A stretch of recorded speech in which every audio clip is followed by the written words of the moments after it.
You don't like Ace trumpets? What's so great about it? It's so. Or Malice. To keep it a buck, I'm gonna go with Pusha T. So we not going. Make some noise for the Clipse. Mr. Genesis. Now hold on. DC. Make some noise for the Clipse, y'all.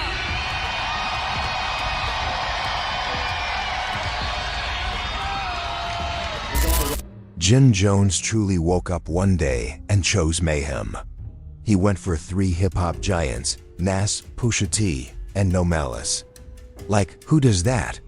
The man went straight for the crown, but now he's learning the hard way that not every fight is worth initiating. Especially when it's alongside legends who helped make the game what it is today. What Jim believed was merely him saying what he thought turned out to be a ticking time bomb that went off in his face.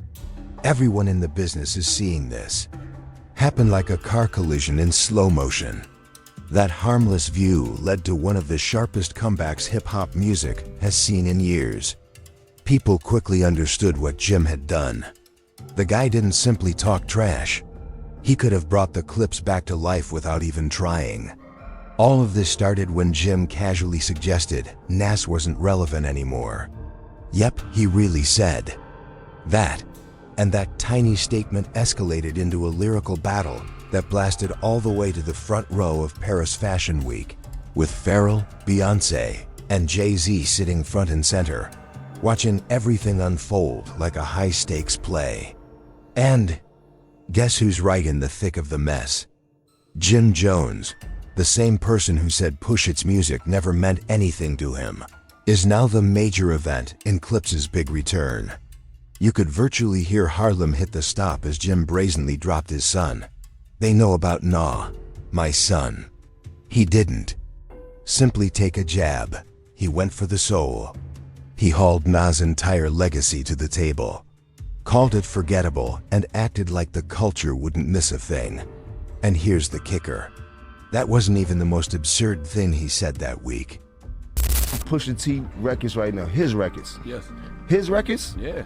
Name I love them. Pusha. Nostalgia. Oh, you was a Pusha T fan. He's like, I didn't know he had fans like that. Can you name 5 Pusha T records? No, his records. Pusha T, I love your soul, my dog. You're not in my top 50. You might be in Charlemagne's top 50 and things like that, but you haven't done that much for me in my life. Like, I didn't never want to be like Pusha. I never had a Pusha moment in my life. I never thought, like, you dig? Like, where I'm from, you just want to be like you if you was really that dude and that rapper and things Wayne like that. wanted to be like Pusha? Yeah. He was influenced by Pusha? Yeah? Yeah. Okay, cool. That's why Pusha did the Mr. Me Too record. Okay, cool. You a very strong Pusha T fan. You heard? But what else has he bring to the game? Did he make people want to dress like him? Did he have some slang that everybody was talking like him? There would be the girls, all the girls wanted to... Jim didn't make a strong statement and bounce. Nah, he laughed about it, stood on it, then hit every platform he could to double and quadruple down. From the Breakfast Club to Bag Fuel to Shannon Sharpa's Nightcap, and even odd street interviews. And live streams, he just kept throwing gasoline on the fire. At one point, Jim tried to clean things up by saying he was simply being honest as a fan when he took jabs at Nas. But then he took it even further on Bag Fuel. He didn't just bash Nas. He tried to reverse the whole thing, claiming he's the reason. Nas started trending again. According to Jim, no one has been talking about Nas like this in years. Not since the Ether Age. He honestly sat there and said this was not viral at all. Ever. Like, he actually felt he brought Nas back into the spotlight.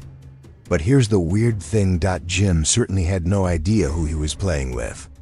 Nas doesn't bark back in interviews or throw tantrums online. He plays chess, not checkers. This guy walks silently with billionaires, signs significant real estate deals, and shows you where true power is without ever uttering a word. While Jim was out here slinging shade for clicks, Nas was busy stockpiling legendary moves. Instead of clapping back, he created the foundation for one of the biggest cultural ventures Queens has ever seen.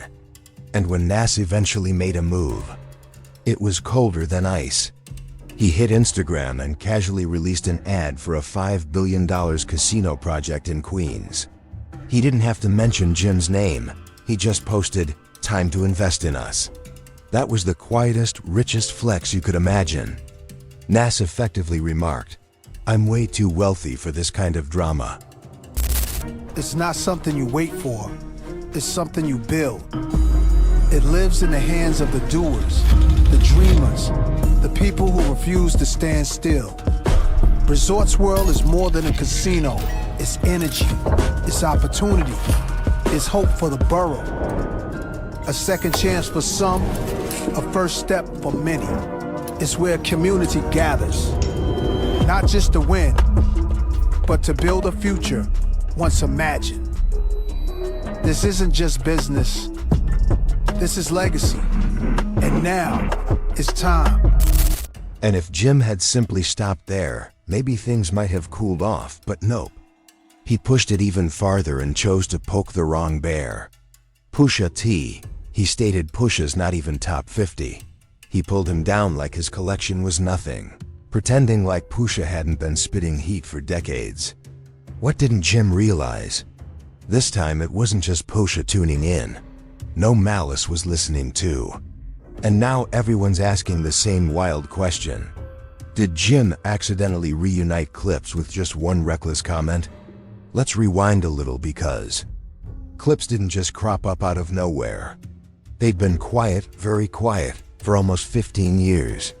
But here's the twist. Long before Jim started running his mouth, Pusha had already begun planting seeds. In a Rolling Stone interview, he dropped a subtle warning. He wanted the Clipse back in motion. He said, "I'm like, dude, listen to what I just produced. We can do this." But his brother brushed it aside. Pusha even confessed, "If I had it my way, it would be the Clipse. It's totally up to my brother." And then boom, Jim Jones came through with the perfect justification to light the match. The reunion excitement started far before the smoke reached. Social media back in 2022 fell something in the Water Festival in Virginia Beach. Clipse struck the stage and snapped, reminding everybody who they were. Then came another surprise at Chicago's Hyde Park Summerfest, where the brothers shook the crowd with joints from Lord Willin' and Hell Hath No Fury and No Malice. He didn't appear like he was simply doing a guest set. He looked ready to go again. But what happened after truly established the tone? Clipse showed up in Paris, arm in arm with Pharrell, walking the Louis Vuitton runway like straight royalty. Pharrell had just stepped in as Louis Vuitton's new men's design director, and he brought the brothers back in style. In the front row, none other than Jay-Z and Beyoncé were engaged and vibing. And right in the middle of that iconic fashion presentation, a brand new Clipse track dropped through the speakers. That wasn't simply a comeback, it was a cultural reset. No question about it. This was war. The tune was raw, sharp, and targeted squarely at one individual, Jim Jones. Push didn't dance around it. He looked straight at Jim. No masks, no metaphors. And this wasn't simply a diss track. It was art, a poetic hit piece wrapped in poetry. Debuted at Paris Fashion Week in front of the most powerful people in music, fashion, and culture. And just behind it all, Pharrell. Fans didn't need long to piece the puzzle together. Was this Pharrell's silent revenge? A premeditated power maneuver by LV's new kingpin, direct from the 55 office to check Jim for all the slick talk and side looks over the years.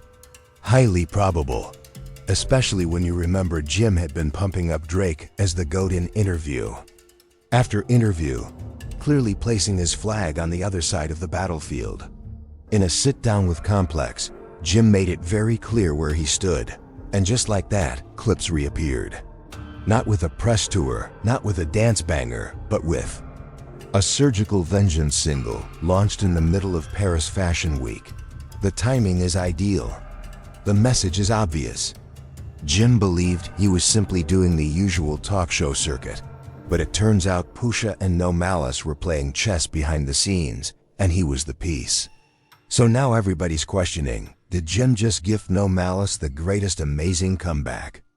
Moment in rap history? Or did he accidentally script his own downfall? Because here's the kicker. Clipse haven't even dropped the complete album yet. And Damage is ever. He's never been talked about like this ever in his life.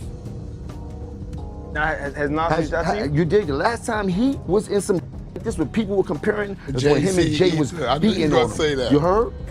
You did? Like, let's, and I don't want to talk about other people's career, but let's just get to the semantics of it. Since the whole time? Nas. Okay. I don't know Nas to have a conversation with him. You don't have a conversation, we can have that too much like that. You dig? Like, I don't really care. One thing I about did see you do, I've seen you do this in Say Less, I've seen you do this in the... And let's not forget the mastermind pulling strings in the shadows, Pharrell. This isn't just a producing producer. Pharrell is family to the Clipse. He's the architect of their entire sound, the one who helped establish their identity. So when Jim went on public dismissing Clipse, criticizing their repertoire, and calling them irrelevant, he wasn't just talking slick about Pusha. He disrespected an entire heritage. Let's keep it genuine. No Malice had been off the grid for nearly a decade. He was the calm one, the elder brother who put the rap game behind, discovered faith, and chose peace while Pusha T stayed in the heat of the trenches over and over again.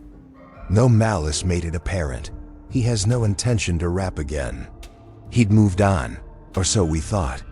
So when his voice came booming through the speakers at the Paris Louis Vuitton presentation, it wasn't simply a surprise. It was chilly. That wasn't simply a feature, it was a statement. And we need to break this out since No Malice was spitting out random bars for attention. He came with layers, and every line was programmed with intent. Bird chatter. We are all parrots. That wasn't simply wordplay. That was a body shot.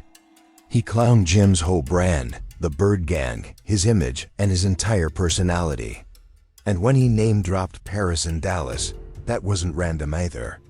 Those were the same cities Jim had named just days previously in his freestyle over the Chains and Whips rhythm.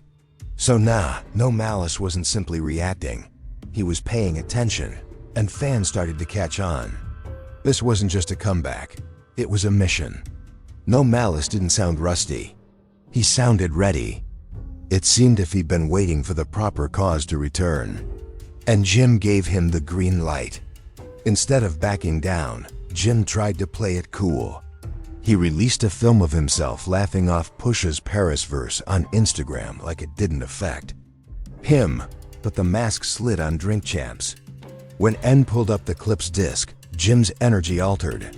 He flinched barely for a second, but it was enough for everyone to notice. That sentence touched home. That's when Jim went in the booth and dropped his Chains and Whips freestyle. A direct response utilizing the exact rhythm Clipse used to smoke. Him in Paris. It was evident now that Jim wasn't simply defending his name. He was attempting to stop the bleeding. Ask ChatGPT. Then came the Bet Awards and another chance for Jim to save face. Bootleg Kev sat him down for a little talk, and Jim did what he usually does, played it cool. But when the subject went to Clipse's new single, Ace Trumpets, Jim snapped. He didn't hold back one bit. He attempted to clown the music like Clipse was just writing nostalgia. Claimed the bars were mid at best, but instead of sounding like a confident vet, Jim came out like someone just keeping it together on camera. Because what do you do when the same folks you shaded start leveling up? You can fall back with elegance, or double down and crash out. And Jim, he went all in on the self-destruction. Just when you thought he couldn't dig the hole any deeper, he hauled out another shovel and went straight back to his favorite punching bag. Nez, on Nightcap with Shannon Sharp, Jim launched into another diatribe, stating Nas was never all that significant. He even said Nas was always second best to Jay-Z and DMX. Then with a dead serious look, he dropped this gem. That's like saying Jordan dropped off after Space Jam. What? That's not confidence. That's straight up illusion. But while Jim was still chasing clout in interviews, Clipse was out here moving in quiet. The duo unveiled the entire rollout for their long-anticipated reunion album, Let God Sort Them Out. And if you thought Chains and Whips was the top, well, it was just the teaser. This album was a full-blown power move stacked with features from Nas, Kendrick Lamar, Tyler, The Creator, The Dream, John Legend, and executive production by, you guessed it, Pharrell. But here's the twist that overturned the whole game. The album was initially planned to drop through Def Jam. That is until Def Jam allegedly tried to delete Kendrick's verse. Word on the street. That verse had slick digs at Drake, Travis Scott, and the whole bogus industry system. Clipse said nope. They walked out of the deal immediately and brought the project to Roc Nation. That motion alone told us everything. Clipse wasn't coming back as old school legends. They came back as bosses. And when Jim had the guts to ask, who even rocks with Pusha like that? Clipse responded with this. A fully loaded rollout backed by iconography and zero room left for dispute. The transformation didn't happen overnight, but it's genuine. Jin isn't simply getting dissed anymore. He's being left out. Not black belolled, but quietly benched. And for someone who built his whole brand on loyalty, loudness, and street presence, that type of stillness stings deeper than bars ever could. So when the Clipse and a Nas track eventually arrives, it's not just going to be a CD, it's going to feel like a funeral for Jim's importance in the game. He can keep rapping, keep trolling, keep pretending like it's all jokes. But behind the scenes, tours are being locked in, images are getting shot, huge movements are being made, and none of it includes him. So the real question now isn't will Jim clap back? It's would anybody still care if he does? He wanted to become viral. Now he's just ghosted and could have accidentally canceled himself right out of hip-hop history. Make sure you like, subscribe, and post a comment below. Let us know where you stand in this wacky adventure, and we'll see you in the next one.